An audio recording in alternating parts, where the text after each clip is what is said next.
Hello, I'm Lori. I'm a licensed marriage and family therapist who specializes in neurodiverse relationships. And I am sharing with you today some tips for how to utilize self compassion during the holiday season within your neurodiverse family. So, this presentation is for you if you're neurodivergent yourself and you're anticipating family gatherings and family get togethers over the holidays. But it's also for those of you who are family members of someone who is neurodivergent. Perhaps you have a neurodivergent child, a neurodivergent spouse. Maybe you're the adult child of a neurodivergent parent. These tips can apply to anybody and everybody, anywhere you might be in a configuration of neurodiversity within your family. And of course, for so many of us in neurodiverse families, there's not just one neurodivergent person. There might be several neurodivergent people in your own family. And so these tips will apply to that context, of course, as well. So, why self compassion? Why is self compassion something that might be helpful to us during the holiday season? Well, it's a tool that is always accessible to us anytime and anywhere, no matter what's going on around us, what's happened just before, what might happen next. Self compassion is something that we can do for ourselves anytime and anywhere. And let's look at some of the benefits that self compassion can offer to you in your neurodiverse family. It can allow you to comfort and soothe yourself when what I call speed bumps occur. It enables you to move toward the green zone, or a zone where you are more regulated and ready to navigate what's ahead of you.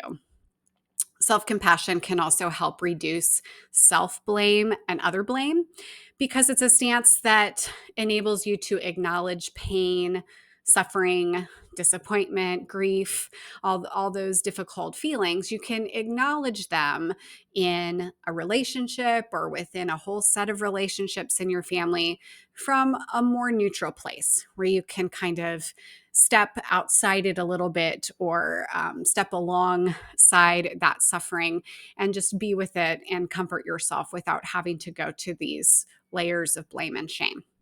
Self compassion can also enhance self acceptance, can help you just be who you are, where you are. And that can then create a foundation that helps you take responsibility for yourself and make changes and engage in creative problem solving. So when we accept ourselves, when we approach our relationship with ourselves from an attitude of acceptance and compassion, that ultimately frees us up to see ourselves a little bit more clearly and to really recognize what is it that we have agency over, what is it that we can control, and what is it that we can't control that isn't up to us, that's really up to the people around us.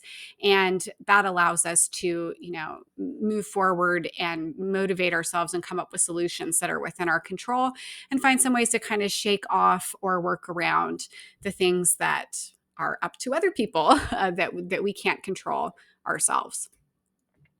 Let's take a closer look real quick at quick definitions of self-compassion. Self-compassion entails being warm and understanding toward ourselves when we suffer, fail, or feel inadequate. That definition is from Kristen Neff, who literally wrote the book on mindful self-compassion. Another definition from the Center for Mindful Self-Compassion is responding to self in the same way you would with a good friend when you have a difficult time, fail, or notice something that you don't like about yourself. There's generally thought to be three parts to self compassion, and these three parts of self compassion are utilized in a practice that's called a self compassion break. And so I'm just going to name these quickly, and then we're really going to take this concept of self compassion that I've given you just a really brief little overview of, and we'll start to look at how we can apply this in your experiences in your neurodiverse family. So, the three parts of self compassion include mindfulness, common humanity, and self kindness. When we break that down into simpler terms, mindfulness is simply the recognition this is a struggle. It's that ability to, in the moment that you are feeling some kind of emotional pain or distress, pause and allow yourself to notice that and name that to yourself. This is a struggle. Just it's as simple as that. That is mindfulness, that recognition and awareness of suffering that you're experiencing. The next part is common humanity, and that's an awareness that everyone struggles. And so that could be as simple as, the fact that you're watching this video, hopefully is a reminder of common humanity, that there's other people out there who might have some similar struggles or challenges within their neurodiverse family. But it can also just be broader, right? Whether or not other people have experienced suffering that's quite like the suffering that you've had, whether or not it's similar or whether or not anybody else would fully understand your suffering or your particular struggle. Just remembering that part of being human is struggle. None of us as human beings escape some amount of struggle and challenge and difficulty in our lives. And so when we recognize that, it can again help shift us out of some of those feelings of shame or blame, and just create some space for us to turn towards ourselves. And then that's our last step is self-kindness. So kind of now that we know there's a struggle, now that we've remembered that everybody struggles, now we get to stop and say, how can I be kind to myself? May I find some avenue of kindness toward myself in this moment. And so that can be as small as just the way you talk to yourself. I mean, it could even just literally include that phrase, may I be kind to myself. But it also can include actions, and those could be smaller or larger. It could be something that takes 30 seconds, like asking for a hug from someone you know you can count on for a hug, or taking 3 deep breaths. But it could also be something as big as like taking an hour to yourself, or putting some headphones in and listening to your favorite music, or taking a walk around the block. Any of those are examples of what self-kindness can look like. So, for the next part of our presentation, I am going to move us through some common pain points in neurodiverse families as a way of helping us orient to the struggles we might encounter so that we can do that mindfulness piece of acknowledging, this is a struggle, right? So, we're going to move through these common pain points in neurodiverse families.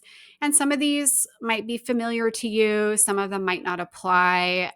There certainly are probably going to be some that I'm missing here that apply to you as well. But after we look at our pain points and we do some of that, like orienting to the struggles, then we're going to look at self-kindness strategies. Like I said, the common humanity piece is kind of woven through all of this, just in terms of our recognition that there's some commonalities for neurodiverse families, and some of the things that are painful or difficult for you are painful and difficult for a lot of other people in neurodiverse families. So let's look at these pain points. So one is different attitudes toward understanding and navigating neurodiversity. So when a family comes together, there's often different generations. There might be different families that typically live separately that are all kind of under one roof for a particular gathering.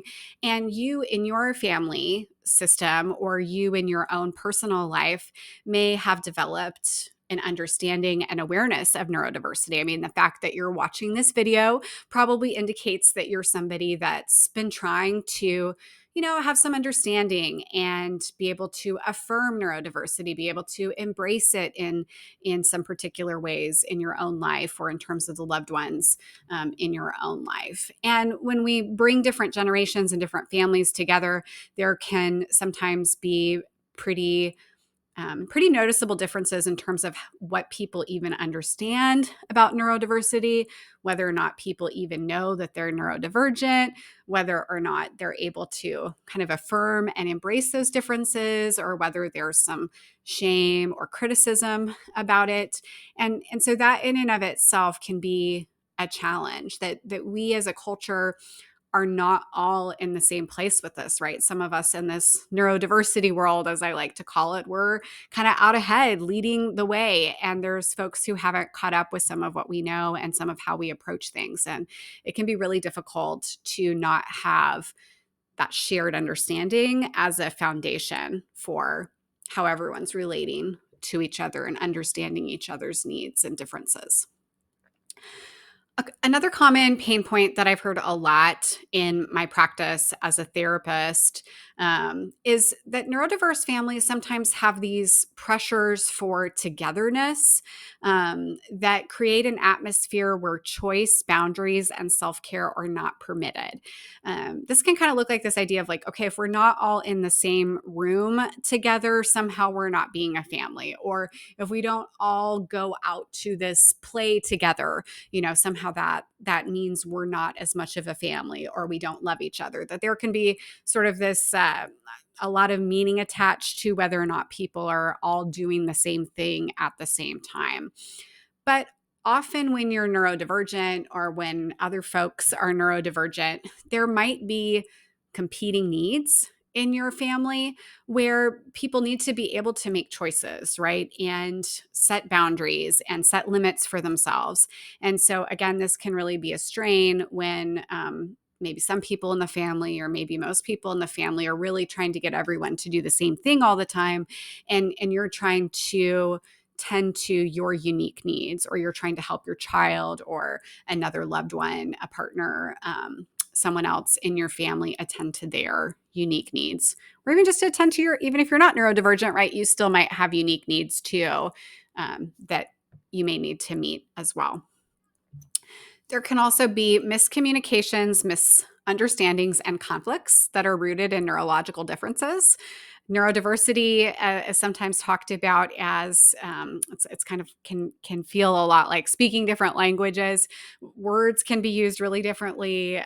Meanings can be interpreted really differently, and so sometimes people can end up kind of sideways with each other very unintentionally, just because of those communication differences that are not really about any difference other than just different ways of processing and relaying information.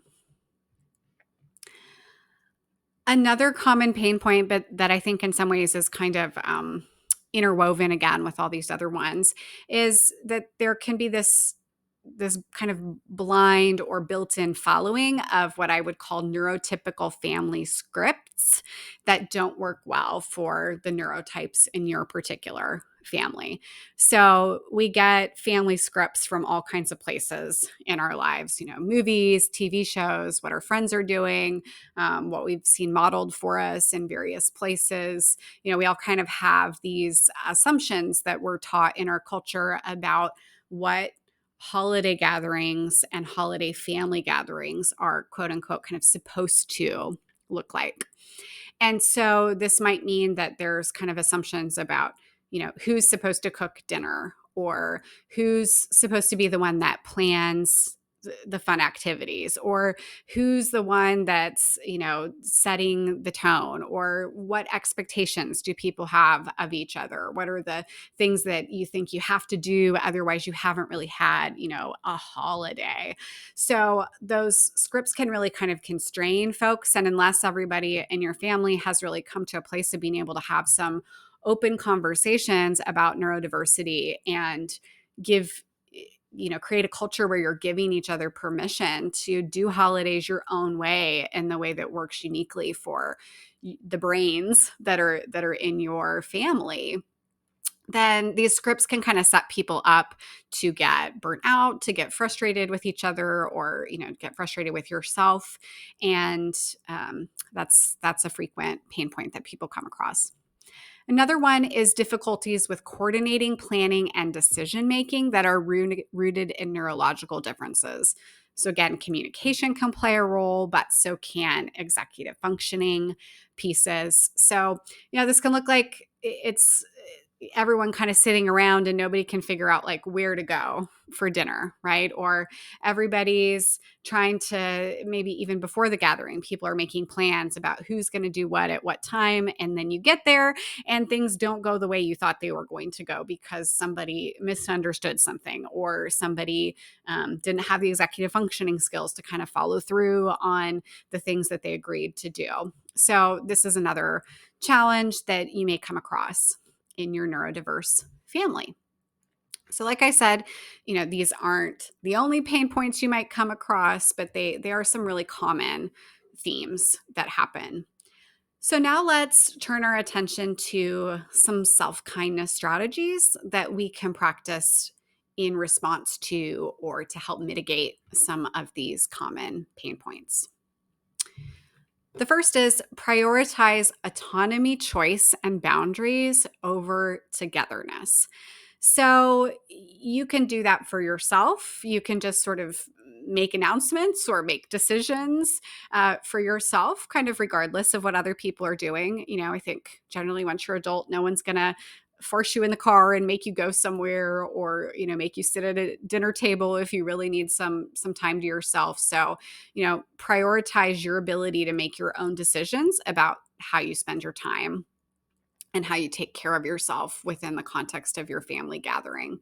So yeah, we could get into some more details about what that can look like later.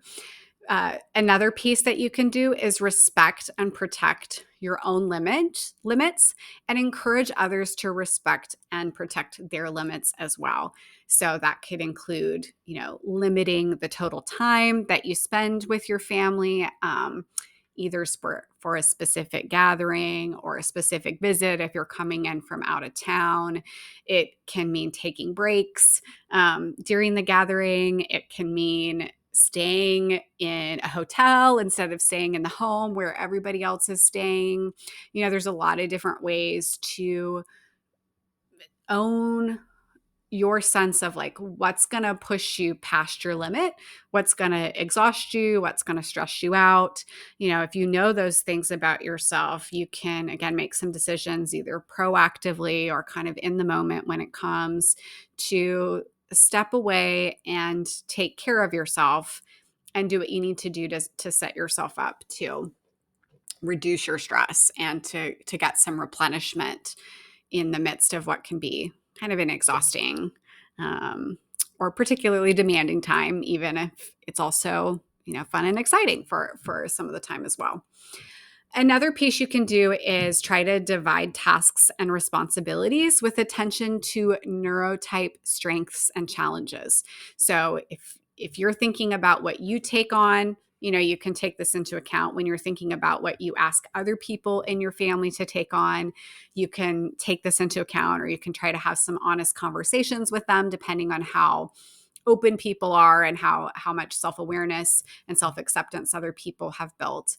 And then just keep in mind that there's always the option to delegate, to skip, or to simplify. So let's take, creating a holiday dinner. There's the option to outsource that. You could pay for it to be catered, or pay for some kind of takeout to be ordered in, or even just say everyone's going to go out to dinner, right? That would be a way of delegating the family meal. You could skip it. I mean, everybody's probably got to eat in some way, shape, or form, but you could say, hey, this year we're just going to get together as a family without a big meal attached. We're going to open presents, we're going to do whatever else, and then people can go their separate ways at meal times. I mean, that would definitely be a possibility. And you could also simplify it, right? You could, make a normal number of dishes. I think about kind of traditional holiday meals, and there might be like 6 different things, or 8 or 10 different things at some of the, holiday meals that we either see portrayed on TV, or maybe that you've attended yourself. And we don't really need that many different things to still have an enjoyable meal. Something simple and still fun would be like everybody gets to make their own pizzas, right? Or, you have soup and salad instead of some kind of big elaborate thing, or you have like the main dish and then like 1 or 2 sides, or 1 side and a dessert, right? That would be simplifying it. So again, some of this happens more proactively, right? And it would be harder to do in the moment. But still, if things are getting stressful, keep this in mind. Like if something's not working out according to plan, or if people are getting frustrated with themselves or each other, can you offer options to delegate, skip, or simplify something that was on the family agenda or plan? Some other self kindness strategies include creating opportunities for parallel play and shared activities. This tends to be part of how neurodivergent people connect, and how neurodiverse families might have some of their better moments is finding things to do together that are enjoyable for everybody. A type of parallel play that I personally really like at family gatherings is I like to bring a jigsaw puzzle and work on it, and that kind of creates something that we're doing together, and yet separately in a sense. A lot of families like board games, but there might also be like you could bring over a video game system, play some video games together. You could go out and do something that everybody likes doing together, like, I don't know, bowling or something else. And again, keeping in mind that there can be some choice as well, right? That maybe there's some types of parallel play or shared activities that a number of people in the family would enjoy, but not everybody would enjoy. But making that okay and just going ahead and grabbing that opportunity for some connection and fulfillment in those relationships, and being okay with the fact that not everybody has to join in. Another thing you can do is communicate your expectations and preferences ahead of time, and also debrief and assess later what worked and what didn't work after. With loved ones that you trust within your family, or perhaps with friends or people outside of the family, if you don't have someone within your own family that you can really trust and count on for that type of conversation.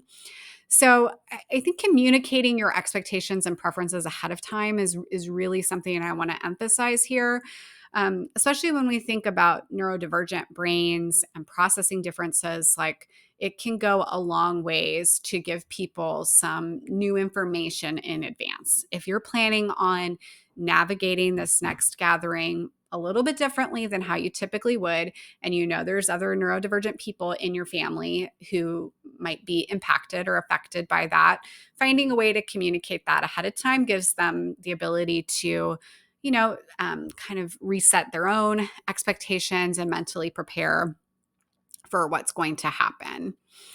So that's really a kindness that you can do for yourself, and a kindness you can do for other people as well.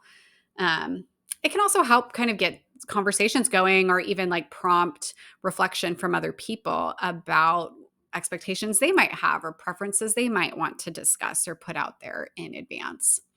And then the debriefing part, I think, is really important, that however a gathering goes, that you set aside some time to take stock of it and just notice, like, okay, what did I learn from this time around? Was there something different I tried that went well? Okay, I want to make sure I remember that so I do it again. Was there something I tried that really didn't turn out quite how I thought it would? Okay, I want to make note of that. Was there a time I was really stressed and I wasn't able to like find a way in the moment to do something to care for myself? Like, what could I have done in hindsight? What would I want to do next time?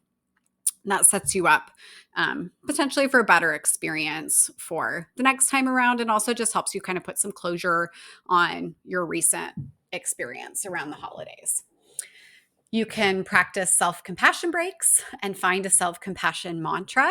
You can even do this by going to the bathroom. This is a famous therapist trick. If you're in a situation within your family or really anywhere and you need to take a breather, you can always go to the bathroom, and people generally will not try to follow you in there.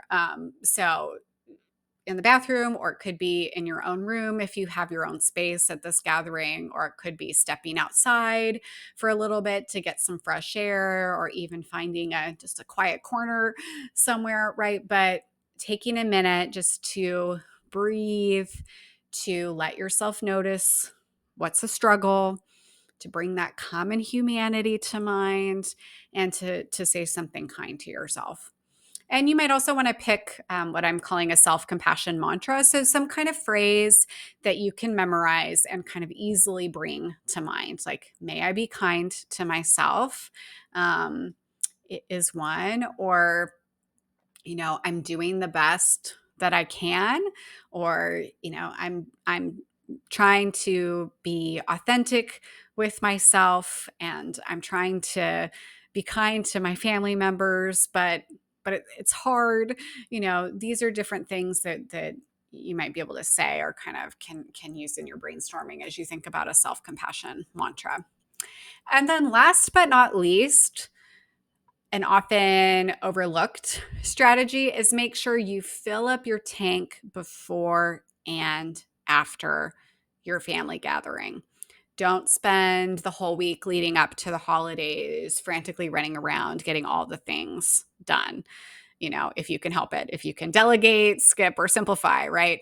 Try to make sure you build in a little bit of time to, watch a movie you really enjoy, or spend some time with a friend who boosts your spirits and helps you relax, or, make sure you're kind of on whatever routines tend to help you feel regulated. So really fill up your tank before, and then remember to do that after as well. Give yourself some grace that you might feel a little bit dysregulated or depleted after a holiday event or extended gathering, and make sure that you give yourself what you need, and you're kind of checking in with yourself about, okay, how am I really doing, and what can I offer myself that could be helpful to help me replenish and regroup, knowing that I've just been through something that has its challenges, and has things about it that are somewhat taxing for me.